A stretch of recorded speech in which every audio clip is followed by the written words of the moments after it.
First time nursery పిల్లలకి ఇంత పెద్ద సబ్జెక్ట్ హోంవర్క్గా ఇస్తారని అస్సలు ఎక్స్పెక్ట్ చేయలేదు. హోంవర్క్ చేయించాలి డాడీ అని చెప్పి డాడీ దగ్గర చూపిస్తే అంతే కదా అని చెప్పి చాలా ఈజీగా తీసుకున్నారు. తీరా ఆ బుక్ ఓపెన్ చేసి చూసేసరికి మా హస్బెండ్కే ఫీజులు ఎగిరిపోయమాట. చాలా టఫ్గా ఉంది. ఇది హోంవర్క్ అంటే పిల్లలకే మాత్రమే కాదు, పేరెంట్స్ కూడా కలిసి చేయాల్సిన హోంవర్క్ మాట.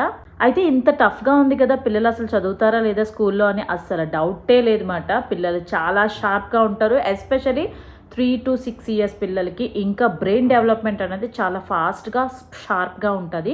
సో అందుకనే సిలబస్ కూడా ఆ విధంగానే డిజైన్ చేస్తారన్నమాట. నేను నార్మల్గా హోంవర్క్ అంటే ఏబిసిడియో లేదంటే స్ట్రోక్స్ లేదంటే అలాంటివి ఇస్తారనుకున్నాను, కానీ ఇట్లాంటిది అసలు ఎక్స్పెక్ట్ చేయలేదు. కొంచెం టఫ్గా ఉన్నా కూడా తర్వాత పిల్లలకి ఇంకా హోంవర్క్ అయిపోయింది కాబట్టి డిన్నర్ టైం అయితే స్టార్ట్ అయిపోయింది. బై 8 o'clock వరకు తన డిన్నర్ అయితే అయిపోతుంది.